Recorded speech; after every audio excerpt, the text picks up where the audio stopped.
a favor. Find the chats that your wife had when, way before you knew her, when she was 19 and 20 years old, with her then boyfriend or man who liked her. And there is no more crucial, important information than that. And I am officially Alice. You are the greatest, most incredible. Guys, you have a chance to see the real inner thoughts and the real workings. It's amazing. It's amazing. You are the greatest woman on the earth now. Alice, I'm sorry. You are the best. No, Yes, you are. Oh, who doesn't Stop cringe? making this noise. Who doesn't cringe when somebody drags up things they said when they were 19? It's so what I was horrible doing and embarrassing. At that, you realize, Alice, if you were to look at texts from me and my then girlfriend of 20 years ago, 2004, when I was 31, I literally constructed a fake other girl that I pretended had hit on me at the radio station to get my then girlfriend jealous. I used all sorts of pictures. I made a backstory. The whole thing. I made a total ruse because to make her jealous so she'd be more interested in me. The whole thing is like, I have witnesses from the time, 20 years ago, when they're like, this is a psychotic, just so you know.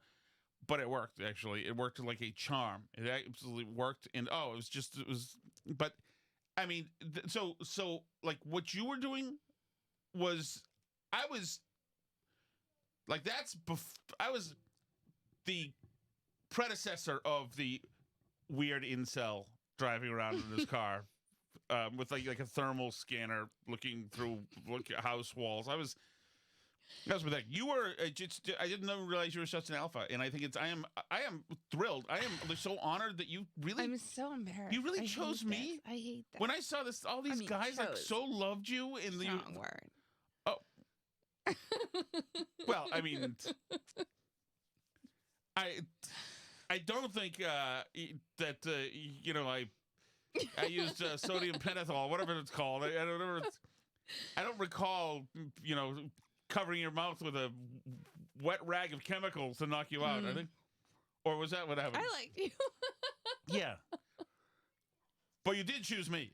I guess so. That's probably true. Yes. Oh, every even hero has their flaw. Let me tell you one thing, though, before we get into the Trump stuff, because we're the only, this show couldn't come out at a better time of day. All the other shows have gone to bed for the day, and as of 1:45, they're all irrelevant. Well, right. So, and that's the hazard of all of this, because I went to bed last night early. Tom woke me up at midnight when he came to bed, and... I did? Yeah. And then I spent the next 2.5 hours reading about the bond markets and, right, all kinds of special hedge fund, basis trades that they do, and of being over leveraged on the bond market. I was into bond markets all night and could barely sleep because it was so crazy what was happening in the financial markets last night in the middle of the night. So if you did a show last night that was focused on what was going on with the economy, that was out of date by the morning. And if you did a show this morning about what was going on with the economy, then you're out of date by this afternoon. And so, I mean, you can't, when this is happening like this, you can't win. And since we're in such uncharted territory, there's no, nobody's making good predictions. Although I think, fair to say, I said, I think by the end of the week, depending what happens in the news, things will level out. But really, Alice, the moment to moment, hour to hour reality changed rapidly today, and this was foreseen. No, it was. What's after you foresee it? Foretell it? What's after you tell it afterwards, or right about the same time? This was evidenced you just by something that happened today. I picked Alice up because we've made good life decisions. I picked Alice up at Haverhill MBT station today. MBTA station. Haverhill was once almost the shoe capital of the United States at one time, 110 years ago. Shoe City. That's exactly right. It's Haverhill, Massachusetts. Who wouldn't want to live in Shoe City? Hey, you leave it alone. We've got listeners in Haverhill. I spend every day I'm in Haverhill. They have better restaurants than West Newbury, I'll tell you Hell yeah. So anyway, I'm with my daughter in the car. I got my daughter from softball. We go to pick up Alice from the train station. And my daughter and I had a lovely conversation. We're sitting there in the parked car, and we can hear the train come. And there goes Alice, and you can see her through the window of the parking garage where the train stop goes to. And she's all jumpity, and like happy. And I'm like, yeah, Sally, don't you love to see like mom when she's so happy like this? And you're waving like Tim Walz, and and you were so lovely. And then you came into the car, and you and Sally were like ebullient, and I may have handed you a spiked seltzer, and it was just lovely. And the moment it came over me, it was like, this is like really nice right now. Everything is this. I didn't expect this day to peak at 6:03 or whatever it was. That this was what a nice moment. I look in the rearview mirror, and enhancing the nice moment, there's this lady with a baby Bjorn and a baby in the baby Bjorn, and she's walking a little dog across the street. I'm seeing the rearview mirror. And as she's walking, she goes, and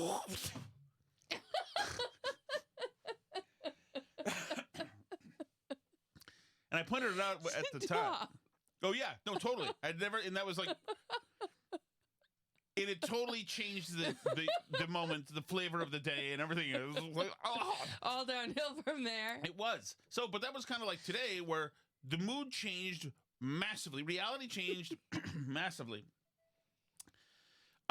From moment to moment, and from hour to hour, and so I'm not even caught up because I was in the middle. I wasn't in the middle. I was in the last 4 seconds of my show when I saw that the Dow was skyrocketing and Trump had changed the trade stuff. Skyrocketing is well, compared to the free fall, it was a skyrocket. Yeah, I mean it's down since the beginning of the year and over the last 6 months. Okay, Jessica Tarlov. Jesus. Talk about negative Nancy. Wow. So what happened? Trump said that thanks to everybody's compliance and good attitudes and coming to the table, he's bringing everyone's tariffs except China down to just 10%. Okay. And China stays where it is because they're bad.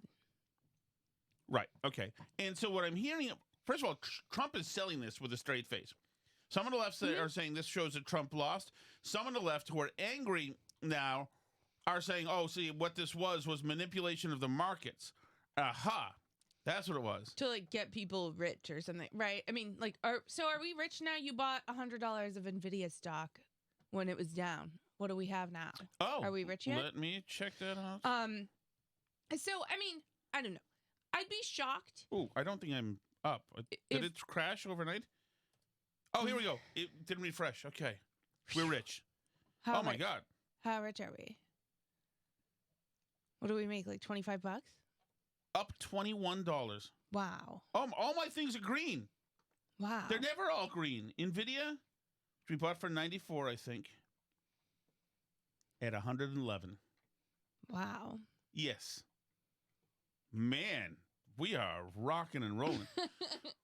So anyway, people. So yeah, I mean, it's interesting. I saw somebody comment that everyone always tells them read The Art of the Deal if you want to understand Trump, and they thought that was like the lamest, cringiest thing. But finally, they read The Art of the Deal, and they were like, "Oh, you actually like do completely understand Trump if you read The Art of the Deal." And I think that part of what's happening here is that if Trump had started off by saying that he was going to do, I don't even remember what we're at with China, 104% with China. If Trump had started off last week and said, we're going to put 10% tariffs on everybody and 104% on China, the markets would have crashed down.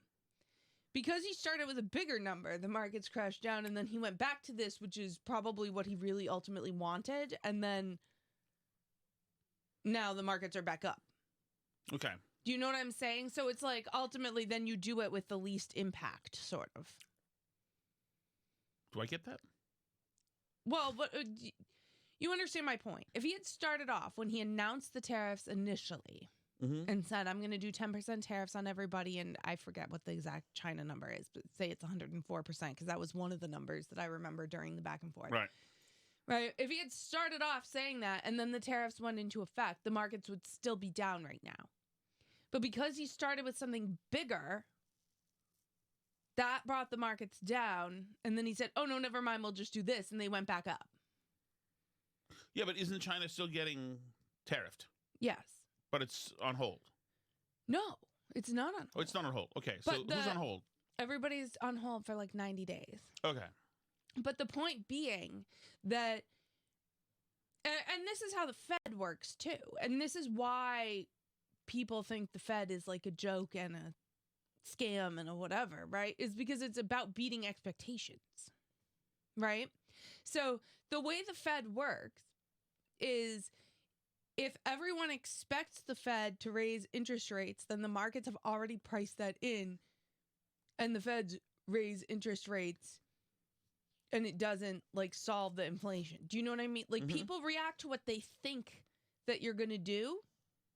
So in order to get to like the real outcome, you have to beat the expectation, right? So I suppose a better example would even be like lowering interest rates, right? So the Fed lowers interest rates and everybody's like, oh my God, you know, money's cheaper than we thought. We can all get a bunch of money. And then the economy booms, right? But if people already think the Fed is going to lower interest rates before they do it, then they've already made that plan and priced it into their stock market and priced it into their decision making if they think that the interest rate is going to be lowered, right? So they're reacting to what they think the future is going to be. So then the Fed ends up in a place where they have to either lower it more than people think they're going to lower it or disappoint everybody by not lowering it. Right. And like it's like a game of chicken. Do you know what I mean? Like you have to beat the expectation. And I guess this gets into kind of like John Nash and this type of game theory where it's all based on your expectation of what someone else is going to do, this sort of prisoner's dilemma stuff. Have you heard of the prisoner's dilemma? In our first Facebook message, as a matter of fact. Did I really? You did, yeah. Oh, wow, I'm proud of me. Good Yes. for me. I didn't. I pretended I think I knew what it meant. I still don't know what it means.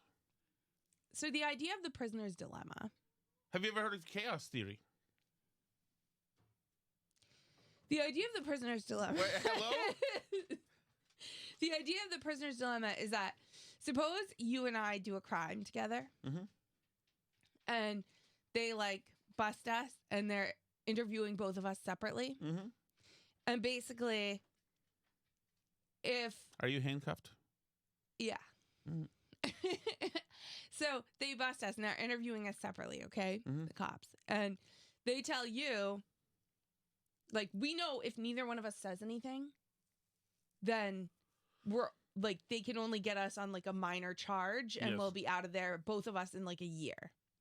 But they tell you, you know, look, if you rat her out, then, you know, we'll put her away for 10 years, but you can get away free. Like, you won't have to serve any time. And they tell me the same thing. And then it's in both of our interests to rat the other person out. Do you see what I'm saying? Yes. And so if both of us rat each other out, now we both go away for 10 years because we like didn't. Do you see what I'm saying? It's like you don't want to let. Sure. It's. I have it a little bit wrong. But anyway, the idea being that there are times when if you could like cooperate, you would do something different than you do if you're purely acting in self-interest because, you know, I know that if you rat me out, I suppose what it's supposed to be is like, if I rat you out and you rat me out and we both rat each other out, we each get 5 years. But if you rat me out and I don't rat you out, then I go away for 10 years and then you don't get any prison time and vice versa.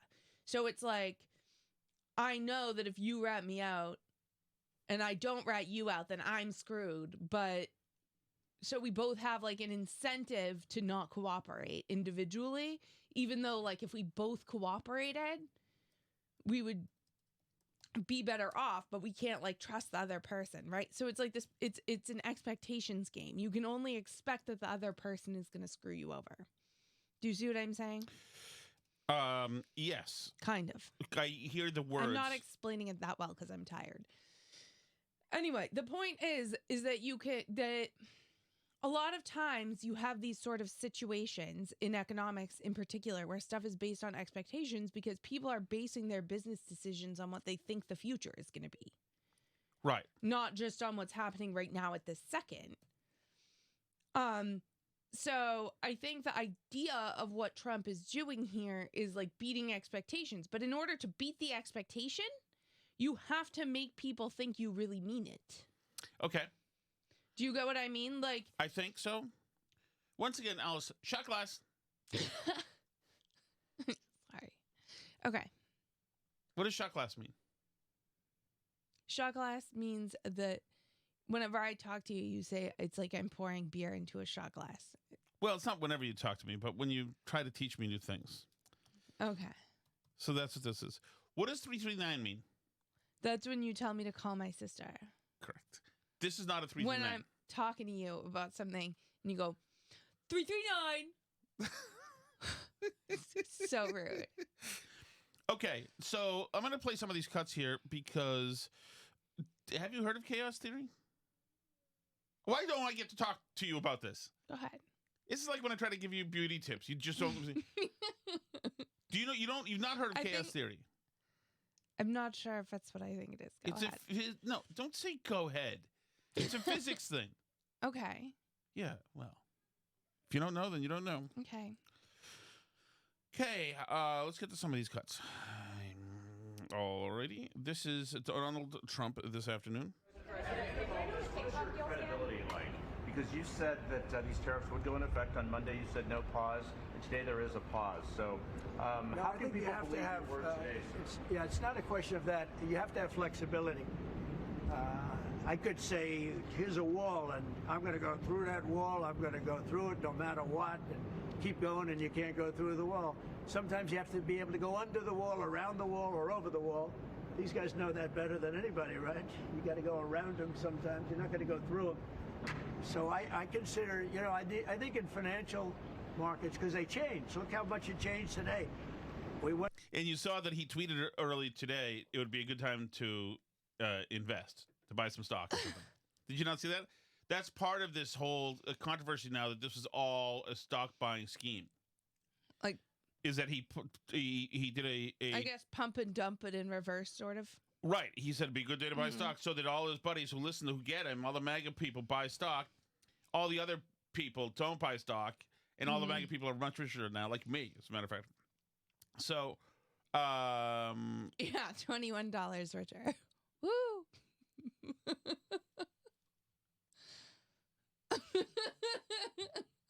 I mean, that's a good return. You wanted this. I saw enough suitors in your chats from 2006, Alice. No, you had choices, my friend. You swam down here. Jeez. This is Charles Schwab.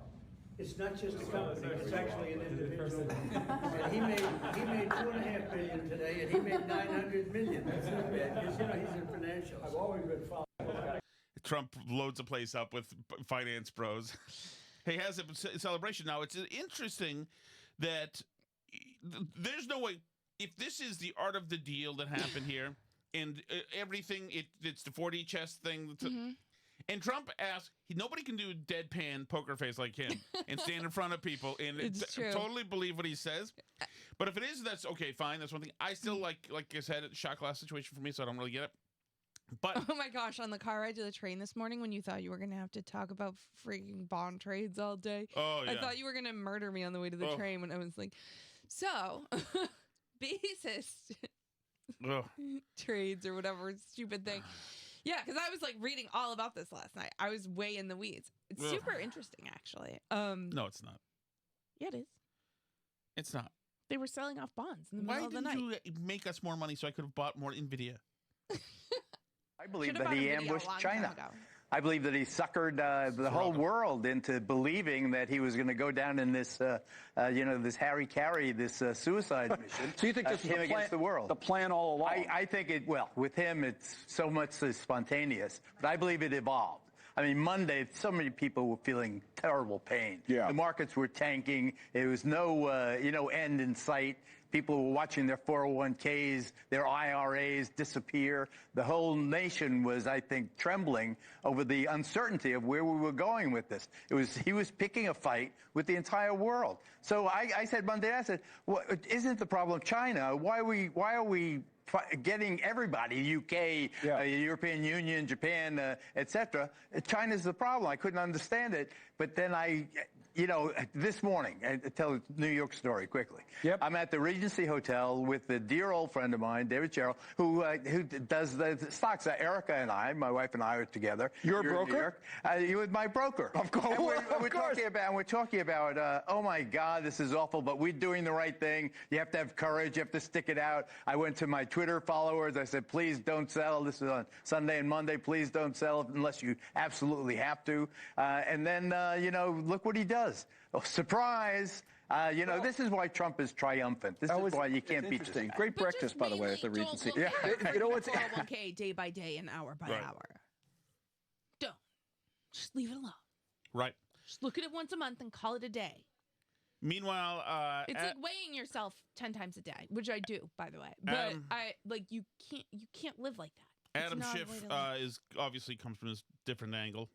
How concerned are you with this market fluctuation, and are you concerned that there could be members of the White House that are benefiting from it? Absolutely. I'm writing to the White House to demand who knew in advance that the president was going to once again flip-flop on tariffs, and are people cashing in? There is just all too much opportunity for people in the White House and the administration to be insider trading. These a-holes have the opportunity to insider trade. Right. Trump is out here and I think tweeting it out for everybody on Twitter. And like I said to you the other day, and I forget if I said this on the show or just to you offline, when we were looking at some of our friends being like, haha, Trump's plan is to make his friends rich because they'll all dump stock, and then when it gets low, they'll buy, and then he'll make it go up again. And I was like, well, if you think that, you can also get in on that then. Right. Because if you think that the stock is going to go back up, stock markets are what people think is going to happen in the future. Yes. So if you think the stock is going to go up, then you can also buy it low. Yes. And you can't put it past them for a minute. So we're going to talk about total projection, like you were just saying. Like, these effing crooks, and it's both parties, but in Congress, there's insider. Yeah, you do shut this. the F do up, this. all of you. Go after him for insider trading. How many of them Go made after this money? White House for insider trading. How I many freaking of them? dare you. And let Doge, by the way, audit these guys. How many of them dumped stocks or bought stock in like Zoom right before COVID, by the way, and before they shut things down? Like, I imagine people in Congress getting upset about insider trading. Embarrassed. There's a good chance they'll just. Yeah, no. What's your take on the day? What's my take on the day? Yes. I mean, I think Trump was never really going to let the economy tank. Like, I think he knew, and people around him knew, that if you let it go on like that, that you do eventually cause a real economic problem. But in the short term, this is essentially speculation. This might as well be a betting market when we're dealing with the extreme short term like this, because it's so reactive to like news and stuff like that. This isn't, and right? one of the things that I was reading about late at night that was all this stuff about the bond markets. Investigation into this. Sorry. All this stuff about the bond markets. Basically, the bond markets started crashing in the middle of the night because hedge funds were offloading huge amounts of bonds in order to make margin calls. Presumably, we're not 100%. I don't think we are at this point 100% sure what they were cashing in for, what trades they were worried about that they had that were going bad, but specifically, they are way over leveraged on some of these little schemes that they have to make money, which it is arbitrage. And like any kind of arbitrage, I suppose, is an efficiency in the market. So it's like beneficial in that way. But getting massively I get a bunch of like, DMs. What's essentially I've got a gambling. bunch of DMs from listeners in the chat asking what arbitrage is. It's when it's buy low, sell high. So arbitrage can be anything from like what Steve from Gloucester does, where he sells stuff on Amazon, where, he happens upon a Walmart where they have like a bunch of Star Wars toys marked down in the corner, and then he knows he can sell them on eBay for $100 each. And so, you know, it's finding the difference between if you can find somewhere to where it's cheap to buy something that you know you'll be able to sell somewhere else more expensive. That's arbitrage, right? Correct. Well and done. that's what. Sorry, I said right. I apologize, Steve. But basically, the idea being that you're bringing somebody something that they want to buy for the price that they want to buy it for because you could find it cheaper somewhere else. So you did the legwork of doing that, right? But I said right again. Look at that. Oh my gosh. But what these hedge funds do is they do that, but they also borrow a bleep load of money to do it. And so if their gamble goes bad that they were making on their buy low, sell high, and something looks like it's going in the wrong direction, like the bond market, and they have to come up with the cash position all of a sudden to cover their trades, then they can end up in big trouble, and they need to start selling a lot of bonds in order to get the cash. And so that's what likely was happening overnight, but with the bond markets. But once again, this gets at like the crux of the thing is that yes, there is something real behind the stock market, and it's a good and positive thing to be investing money into American industries and by letting your money sit there.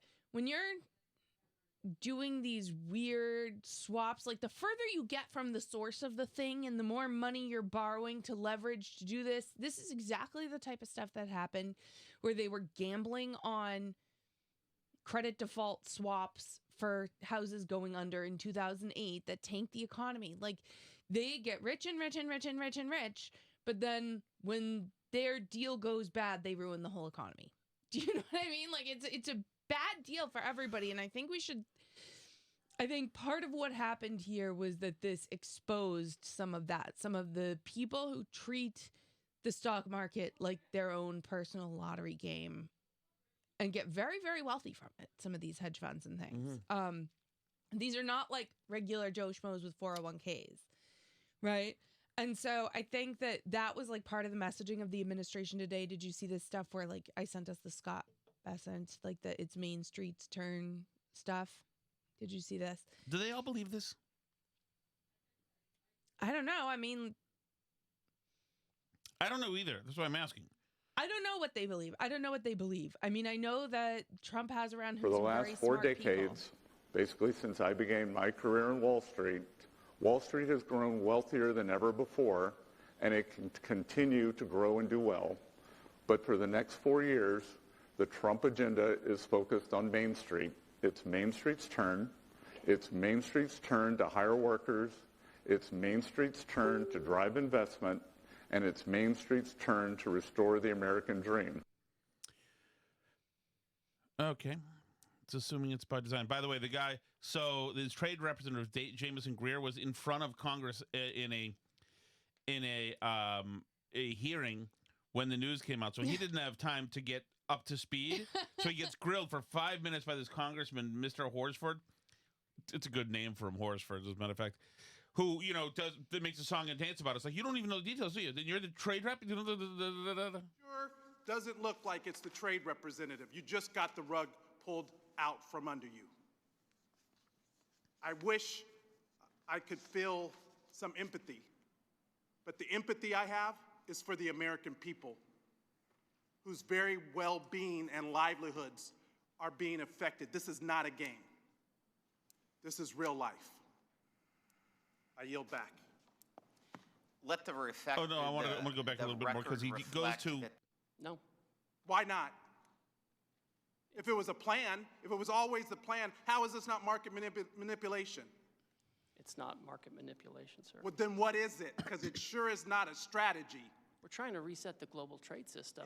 That's offshored all of our factories. And what has that done? How have you achieved any of that?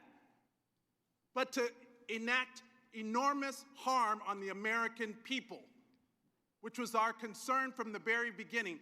Tariffs are a tool. It can be used in the appropriate way to protect U.S. jobs and small businesses. But that's not what this does. What I think is interesting. 1 second. Okay. So if it's not market manipulation, what is it? Who's benefiting? What billionaire just got richer? And all the while, there are not even any Republicans left in this hearing. They all left because they don't even want to defend this. But meanwhile, the speaker is rushing to the floor to pass a budget reconciliation to screw America by passing the biggest tax cut in history on the backs of the American people. WTF! That's what I wanted to get to. He said it's the second time he used it in his 5-minute rant because he wants that to be the viral thing. By the way, later, after he yields back the time, the hearing chairman says, I just want the record to show that there are 6 Republicans and 5 Democrats in the room. So, oh my gosh. I mean, the other piece of it is like, A, who's been harmed and how exactly? There's been harm. Okay. Okay. Well, here's the whole thing, Alice. Number 2, what's really interesting about all this to me, and you'll notice Gretchen Whitmer came out with a thing. Did you see this? That she was basically like, there's a populist consensus on the economy now, but like we need to. She got like they're scared to actually go against Trump on this. Do you notice that? Like he's like tariffs actually can be good, but this is not. Trump's doing a bad job with it. Like they don't actually, if you notice, really get upset about the policy. Like they don't know why they're upset exactly. I don't know who's been harmed. Well, because Trump ran nothing into the Clinton archives and stole the 1980s Democrats' policies. And I think some of them are smart enough to know that, like, if we have a future, it's not going to be castrating 11-year-old boys. If we have a future, it's going to be working class people. Exactly, working class people. And it's going to be helping Americans here and sometimes ticking off the rest of the world. And I think that I think that as this week has been a kind of a nuts week, because you never have this kind of week. You never have a guy disrupt like this. But as he does it, he wins so much because the left has just been terrible. Well, yeah, and now they're like, oh yeah, see, he caved. Like that doesn't really quite fly. Like if he had enacted 10% tariffs on everybody but China and 104% on China, you guys would have freaked the F out. Well, yes. To say that that's now a loss for Trump when it's clearly way more tariff than there was going to be with Joe Biden or Kamala Harris or whatever, right? Like he got a ton of tariff and now the market's back up. Yes. So, and that's like sort of the Trump thing is ask for like 300% of what you want and then get something. He didn't invent that. That's true.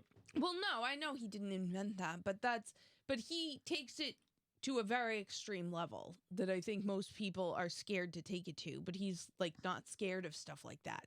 Correct. Imagine the year is 1905. One day, the clock on the tower in Bern, Switzerland, is a little late. 2 minutes late, to be more precise. For that reason, a man who lives near the tower does not wake up at the same time that he usually wakes up to go to work. Realizing the mistake, he becomes a little nervous. It takes him a little longer to get dressed, drink some coffee, and leave the house. He leaves 5 minutes later than usual. He's about to cross the street. Meanwhile, a banker gets into his new car without knowing that it has a problem with the brakes. Our man crosses the street and doesn't see the car. The man is run over and dies. This man is no less than Albert Einstein. That year, Einstein should have published 4 works that would become the basis of modern physics. Innovations like GPS, TV screens, the semiconductors that allowed us to create laptops never happened.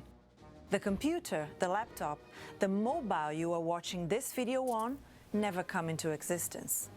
And this video doesn't exist either. This sequence of events is an example of what is known as the butterfly effect, a manifestation of chaos theory. Chaos theory. It's not exactly chaos theory. I did look it up. It is what I thought it was, which is like this idea that order can emerge from seemingly chaotic processes. But precisely.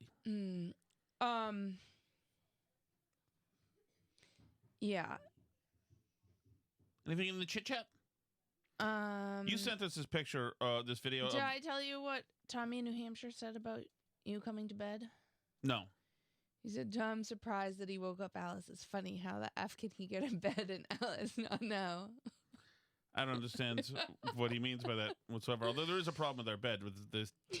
Where your side is lower shifting. than my side? My side is low and shifting. Like, how does your side start? The whole mattress starts to slip off to the left. It slides on the box spring towards your side. I don't get that. I don't know. You drag it over or something. That's weird. I don't have gravitational force like that. I don't know what that is, but it's insensitive and it's weird. You sent us this picture, this high school lady. State of Ohio versus Emily Nutley. Emily Nutley went from the director of academic services at St. X High School to a convicted felon now facing prison time. And how would you describe your work career? Long, successful. Her 18-year career came to an end last year after she was indicted on sexual battery charges. During her employment, specifically on November 19th and December 8th of 2023, she engaged in sexual conduct with a student of hers. The student was a 17-year-old male. Today, for the first time publicly, Nutley admitted to the accusations. Did you engage in sexual conduct with a 17-year-old male on those 2 dates? Yes. 17-year-old male is a tough one for me. First of all, she looks like you. Second of all, yeah, no, it's not a tough one for me. Are you saying, in other words... I'm saying, like, I understand why we throw women in jail who, like, sleep with 12-year-olds. Mm-hmm. I'm not sleeping with 17-year-olds because they're also babies. But I have trouble believing that it wasn't, like, 17-year-old boys want to have sex, generally speaking. This would have been the game changer of me. I would not have had to make up a fake woman in 2004 to get my girlfriend to Mark in the chat says Nutley. Yes. No. She is, we like her. Very, very much. I mean, like, there has to come some point where I don't know. I guess we've just chosen 18 as a society, so we like have to stick with that. But it seems like 17-year-old boys. I also think the standard should be different for men and women. I'm sorry. It's just different. Do you think it's different? Of course it's different, Alice. Are you kidding me? Holy moly. Okay. Should we do the chat chat? Yeah, let's head to the chat chat. Okay. That being said, I have zero interest in teenagers because I'm a normal person. Oh, no. What? Oh, no. There's no chat chat? Okay, it's back. Oh, phew. Phew. Here we go. Alice, that yawn you gave when Tom was telling that dreadful story about his brother in the boat is kind of like how everybody feels when Tom tells his stories. It's almost like, how dare you? Hey, buddy, we don't give a shit. Really tired yesterday. I'm really tired today, too. Thank you for sharing that yawn with us. I was up all night reading about bonds. Sorry, everybody. I've been so tired the last couple weeks. Oh, my God. Oh, my goodness. I'm sorry, Alice. It wasn't. That's what I'm saying is it wasn't you. I mean, I appreciate you, Steve, but I did not mean it as an insult to Tom. I was just literally, I've been Well, we know dying that last night you had some coffee. Jesus. You made me laugh while I was drinking the coffee. What kind of salamander is that? No, it's bigger than a salamander. It's an axolotl. I choked on it. Oh my goodness. Oh my goodness. I bet you didn't make that noise in 2006 to those suitors. They never got that noise. I get that noise. I get that noise. They got all sorts of good stuff. Oh my God. Incredible. I hate you. Oh, this is a winner. I hate you. Winner. It's Alice Oh, that was blood. Oh. Why, Alice? Why do you do this? I hate you. Just think, Alice. I hate you so much. Just think oh my God, about I hate you. what could have been. Check one. Check 1 2. Check 1 2. Check 1 2. Check 1 2. Should I begin the program? I'm just making sure I actually see us here because I started the stream. But I don't. Sometimes I actually see us here because I started. Okay, let's continue talking. I didn't realize that former Alabama Governor George Wallace was on the program. That was. Thank you, Alice. Anything you want to retract or change from yesterday? I was against race statistics. I don't understand. Wow. Yes, I agree with you, Jeswick. I believe I distanced myself from Bull Connor last night. Can I be canceled off this podcast yet, or what? Really crazy, Tom. Alice, I'm kidding. There was a Harvard professor who put together a group to look at police shootings and people of color. And he found out when the results came in that what the media was reporting was incorrect. So what he did was he got the results. He then fired everyone who worked on his team, and he hired totally new and different people and had them research it. And they came back with the same results. And when he went to publish them, he said people were telling him, you will be canceled for this. And guess what? He was right. The research came back. So when you start equating crime and color, people don't like the results. Yeah. And they will try to cancel you. I think we should have non-race-based evaluations about crime and the punishments that we have for them and how cops arrest people and all these things. Because once we start keeping track of the races, nobody likes what happens next. Okay? Let's just and stop. by the way, let the record show that college professor was a black man that was rolled in fire. And he was... I've seen him talk. Well, not in person, but I've watched his hunted down stuff. by the psycho from Harvard, the chick who got fired, right? She got fired? Robin DiAngelo? No. Who? What chick That's the from white Harvard? woman. The chick...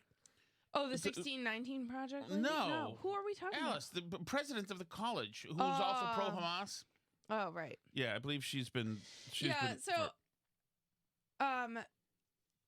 Yeah, I watched some of his talks about this data initially. It was very interesting, but we cannot have a civilization together as a multiracial society, which I think is a positive thing. There. We cannot have a civilization together as a multiracial society. If okay, there's an if. If okay, people persist in racking up scores by race. Like, your race is winning and my race is losing and this, that, and I want this for my race and you get that for your race. Like, we can't do that. Like, we can't have a civilization and act like that. Do you know what I'm saying?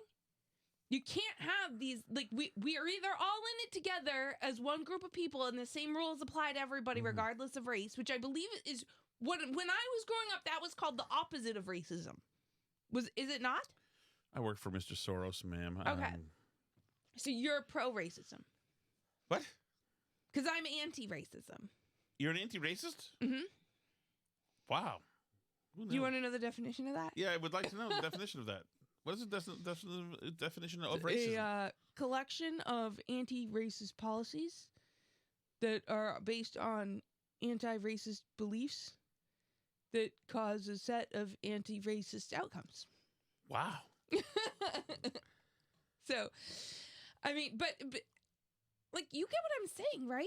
Of course I do. Okay. So why are you trying to cancel me and get me in trouble? I'm distancing myself so one of us remains employed. Okay. Well, my point is that racism is bad. Your thoughts on the bell curve? Ooh.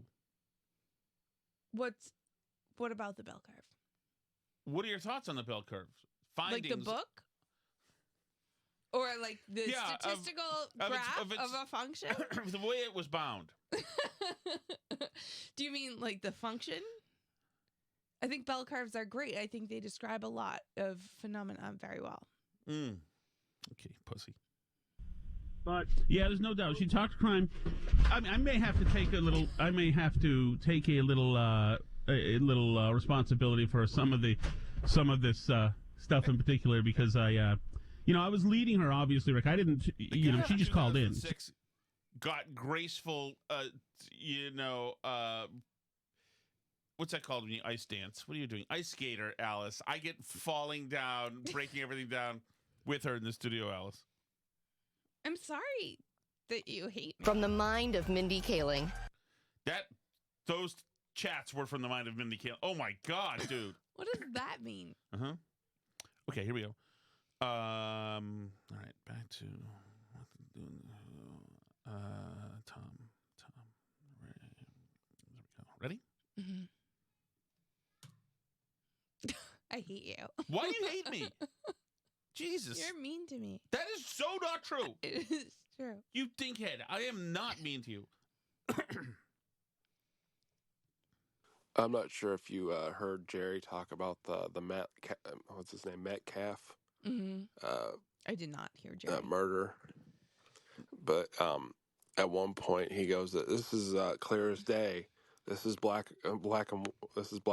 And I was just like, "What?" I was like, "Oh, I don't think he said it like he meant it." And I was just like, "How is Ironhead not like howling, laughing?" Because every time I hear Jerry talk about this case, I just picture him like pinching the bridge of his nose, going, "Black people." Oh shoot! Oh God! I think. But seriously, yeah, that's not self-defense. You stab somebody in the heart, Jesus.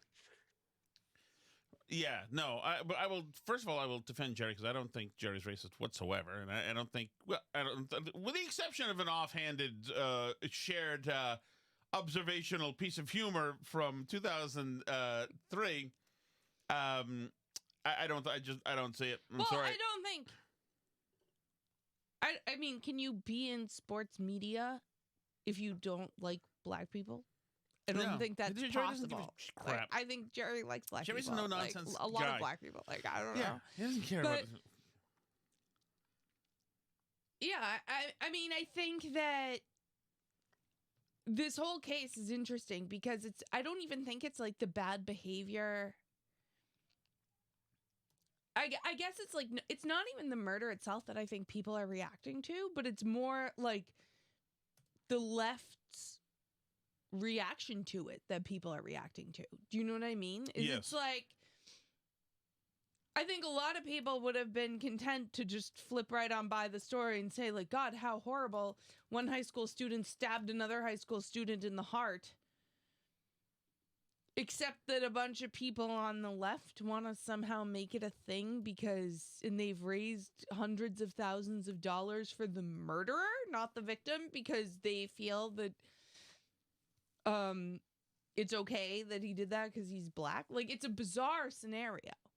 It's a bizarre scenario. And their reaction to it is, I think, why it's garnered this strong of a reaction.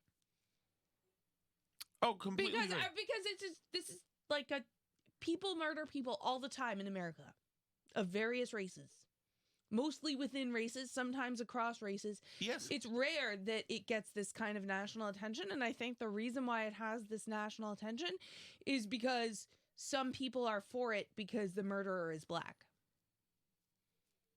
Yeah, sure. I'll agree with you. Like, I don't think that it would have this level of attention if everyone was like, wow, that's terrible. High school students stabbing each other to death is bad. Like, I don't think it would have that amount of attention on it. I agree. And then there's also, like, there is rooting and celebrating physical characteristics as well. It's not everything is a freaking Klansman diatribe. For instance, I would quote an anonymous young lady from 2006 saying, "People want smart, pretty blondes," and I completely agree. I'm one of those people. I don't know why that's neither here nor there. So let's go. Oh, that was Jerry. That was the last one. Oh, dang! Wow. The last chats of the week, because we're on the road. We won't be back till. We could be back next Wednesday. We're supposed to arrive back on next Wednesday, so yeah, we should be able to do a show that night. Maybe. Hopefully, either way, we'll be tweeting and doing other stuff as well. And I am told, Alice, that, and I didn't want to tell you this because I care for you greatly. I consider you like a wife to me.